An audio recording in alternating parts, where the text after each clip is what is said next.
Ilapag na ang upuan at lamesa, handa ang baso at buksan na ang hinebra. Ang mga pulutan ay ilagay na sa plato at tumupo na sa kanya-kanya puwesto. Tara, simulan na natin ito. Tagayan na ang baso at magsisimula sa tanggero. Umpisa ng kwento habang umiikot na ang baso. Eto na tayo, magkakaharap na tayo. Tagay ko, tagay mo, tagay niya sa isang baso. Ang iba ay hindi magkakakilala, ngunit dito simula ng isang barkada.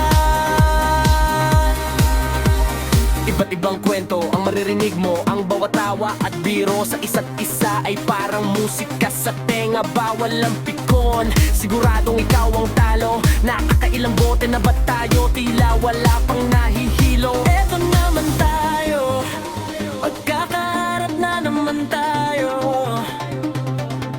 Itagay mo na to at susunod na ako. Tagay niya pagkatapos ko sa isang baso. Basta tuloy-tuloy ang kwento habang umiikot ang baso. Inabot ng umaaga ang inumang walang kasing saya. Kahit ang isa'y natulog sa silya, ang tagay ay wala pa rin palya. Hanggang may hinebra, walang magsusuka.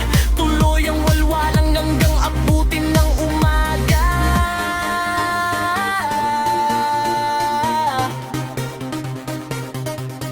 Eto naman tayo, magkakaharap na naman tayo.